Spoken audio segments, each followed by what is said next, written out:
Hello everybody. Now, in the sequence of videos that will follow this, the aim is to take you through a detailed close reading and annotation of Willy Russell's 1983 play Blood Brothers.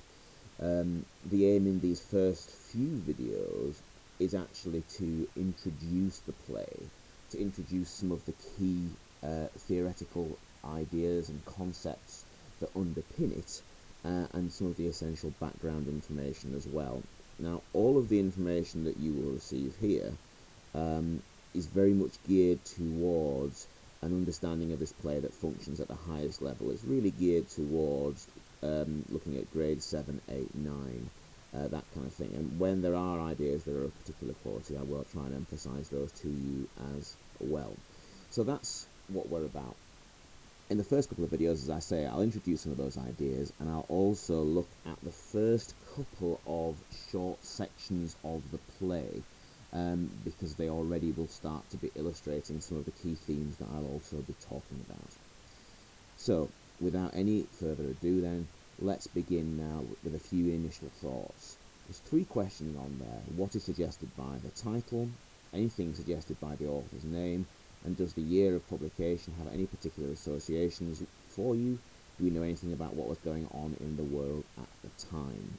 Now, if you want to pause this video, you can think about those questions. I'm assuming that you've now pressed unpause, so I'll run through a few key ideas.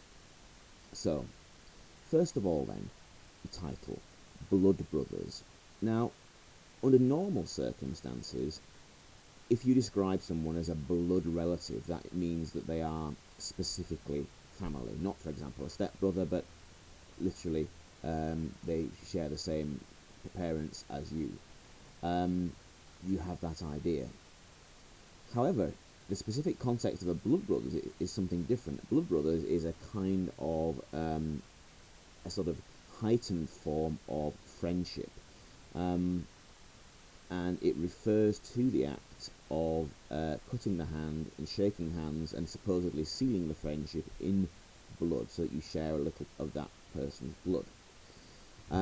Now, of course, I'm assuming in this that you will all have seen one of the productions of YouTube of Blood Brothers that can be seen on YouTube, and also that you will have read a copy of the play as well. If you haven't done both of those 2 things, incidentally, I would strongly advise it, because I think that it will make much of what I am going to say in the videos that follow, and indeed in this video, make an enormous amount more sense. But yes, the point then is this.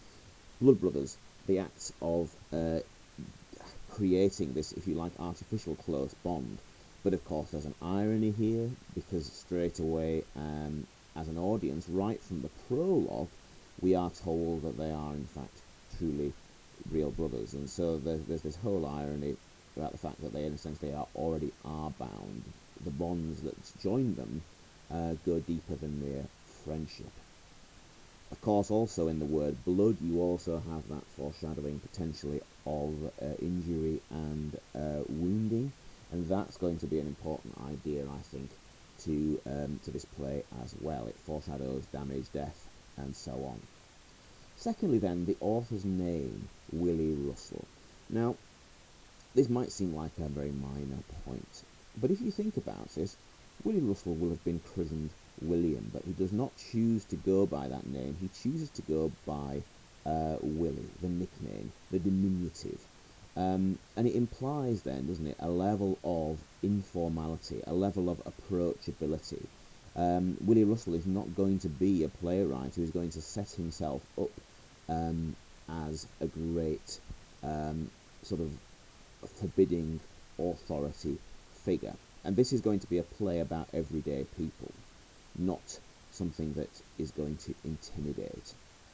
Finally then, the year of publication. I won't say any more about that just now, because I'll address it in a moment. So without any more faffing, let's move on slightly. So, some key context then, some important background information to this film, beg your pardon, the play. So firstly then, it was written in the early 1980s, in the run-up to its publication in 1983. Now, if anybody would like a bit of further research on this, a good film to watch, or indeed a show, that sums up the feeling of many parts of northern England at this time is Billy Elliot. Some of you will have seen that already. But that captures, I think, a lot of the kind of background feeling, particularly that we get towards the end of the play in terms of the economic downturn that the character's world suffers. So, early 1980s, and that, by the way, is the sort of time when the play ends, although it starts much earlier. So, by the 1970s then, the optimism and economic boom of post-World War II Britain had turned to economic depression, social unrest, and growing poverty in many areas, which, again, is this depression that we see in the later parts of the play. Now, Margaret Thatcher, becomes the Prime Minister of Britain in 1979 with a mandate to try to turn around this national economy, which seemed to be struggling.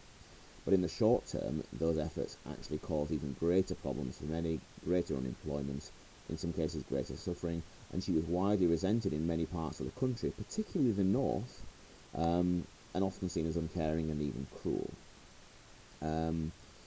Liverpool, where the play is set, with its docks, with its traditional industries, factories and so on, was hit particularly hard throughout this period. Now, for Russell, it serves to represent Britain in microcosm. Here is a nice word for you. A microcosm meaning a miniature version, which sort of encapsulates, represents, sums up the reality of life for many people.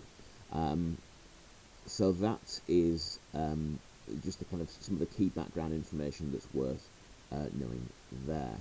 Now, in terms of Willy Russell himself, there are lots of things we could talk about, but there are a few key facts that I think are relevant. So, born just outside Liverpool, actually, technically, in 1947, into a working-class family, leaves school at 15 with no qualifications, works as a hairdresser until going back to college at age 20, goes on to work as a teacher before turning to writing and songwriting part-time and then finally full-time.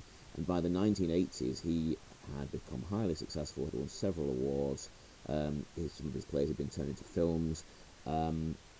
What's therefore interesting to note about Willy Russell is that for somebody who is born into an authentically working class background, he then spans the divide, as it were, and he becomes a fully fledged member of the middle classes, at least, or certainly in economic terms. In terms of the class divisions that we see in the play, Willy Russell can be said to have experienced those from both sides, working class and middle class.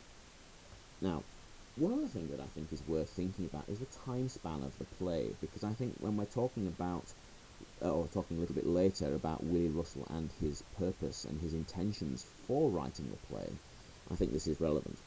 So the play begins with Mrs. Johnston, aged 30, during her 8th pregnancy, that is, the pregnancy with the twins, Nicky and Edward.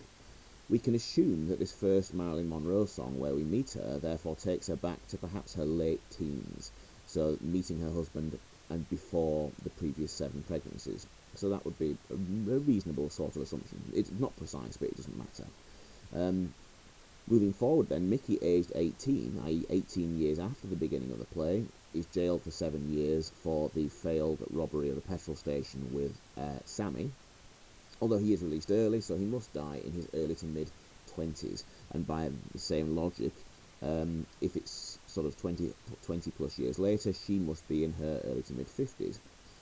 So the play ends in the early 1980s, which was the present day at the time it was written, so the early years of the Thatcher government. If we therefore assume that the span of time covered by the play is about 35 years, it means that it starts in perhaps the late 1940s. It's worth noting, though, that costumes in the Marilyn Monroe song, particularly the teddy boy jacket worn by Mrs. Johnston's husband, or in fact Mr. Johnston, would seem to date this to the 1950s. But I suppose that by this point it could be towards the end of her marriage, but that would seem to confirm this chronology. So in other words, the way that the play sweeps from the sort of late 40s through to the early 80s means that it covers the whole sweep of this post-World War II experience and by that I mean the sort of experience for the whole of society, which is very much, I think, what Willy Russell is trying to sum up here. But the whole experience, from the post-war boom to the 1970s bust, from optimism to economic collapse. And I think there's something very epic about the scope of Willy Russell's ambitions in trying to do that. Now, let's just backtrack slightly then, and let's actually start by looking a little bit at the play itself. Because really there are sort of 2 or 3 sections here that almost sit outside the main chronology, the main narrative of the play itself. Now, first of all then, the first thing that we see in this play, the first thing that we see as an audience, is this freeze frame, this tableau, as the curtain rises. You'll see the spelling there. Because it's a French word, it also has a French plural spelling. There are at least one other moment that we can also describe as tableau later in the play. It's the piggy in the middle moment with Mickey, Edward and Linda. So there are more than one of these, and they're reserved for these visual images which are of such weight and significance and intensity that Willy Russell really wants to emphasise their symbolic power to us, and he uses the tableau, the freeze frame, to do that. So the stage direction reads: the lights come up to show a reenactment of the final moment of the play, the deaths of Mickey and Edward, and then the scene fades. This is what we see. Now, straight away, in terms of the chronology, that's to say the sequence of the narrative, of the plot that we're seeing here, Willy Russell deliberately starts us at the end. He shows us how this ends. So in fact then, in a moment, what he's going to do is he's going to then flash back the 35 or so years ago, and then actually start the story from the beginning. It's called a flashback structure, or sometimes an analepsis structure, A-N-A-L-E-P-S-I-S, analepsis structure. So straight away you'll notice then that he is playing with this idea of what we call a traditional linear narrative, linear meaning a beginning, a middle and an end, because Willy Russell has already given us the ending first. So, the woman in the middle sings, "Tell me it's not true, say it's just a story." That song, that's one line from the song which ends the play, and obviously it is developed in greater length, but here we just have this one line. Now, first of all, it's deliberately ambiguous. You will want to look at the pronouns there. You've got the use of it twice, which is impersonal, and it's sort of decontextualized. So it's not clear what it is that's not true, what it is that she wants to be just a story. There's an element of denial here. Now, I think this is Willy Russell being quite ironic, because what he wants us to think about this play is that on some level it is true, on some level it's not a story. Willy Russell wants us to believe that this play is on some symbolic level representing the reality of English society or British society in the early 1980s. So really, when she begs for this to be unreal, he is implying to us that on a symbolic level it is real. Now, let's take some time then to look at what is happening on this picture. Now, there are a few questions here. It asks you to make some notes in detail about what you see and explain what it suggests to you, thinking about the setting, the costume, the sort of posture or the body language, or what we can call the proxemics, meaning the positioning. That's quite a useful word, P-R-O-X-E-M-I-C-S, the proxemics of the 3 central characters, and how this scene might relate to the title. There's a question, why might be a thought-provoking introduction to the play, thinking about the structure of a typical narrative. We've slightly covered that. What might have influenced Russell to begin the play in this way? look at the words sung by the woman, what do they suggest, and then again the idea about it being decontextualized, the fact that we don't have any information about what this is. Again, I would advise that you pause this video now and make some notes in answer to these questions. I'm now assuming that you've unpaused, so let's go back to the image and let's think about the answer to some of these. So, first of all, setting. Now, immediately you see here that this is an urban setting.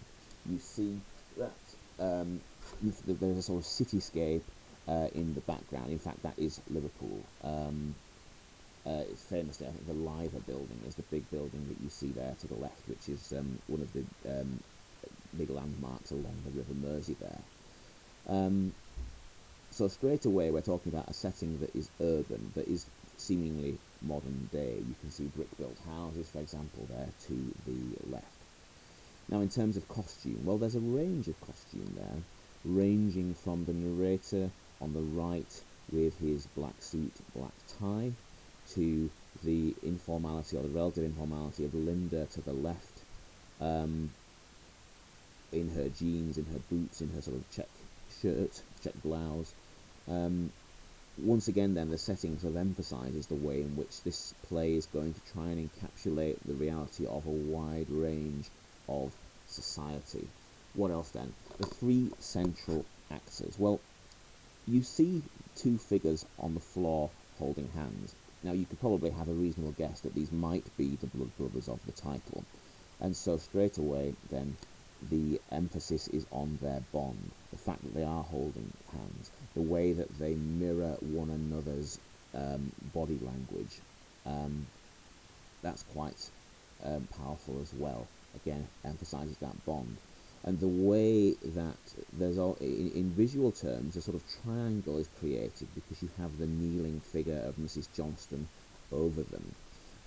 In artistic terms, in terms of artistic composition, this idea of creating a triangle is seen to be a particularly powerful visual shape, one that really sort of draws the eye and emphasises something.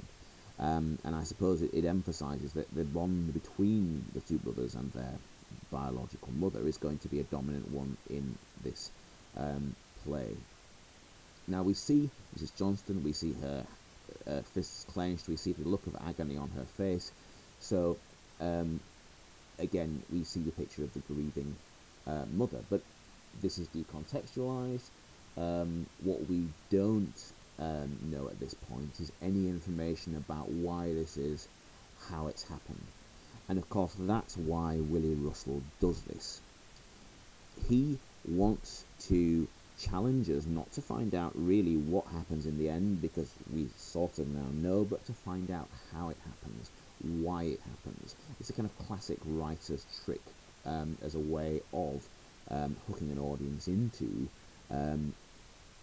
investing in the rest of the story which is to come.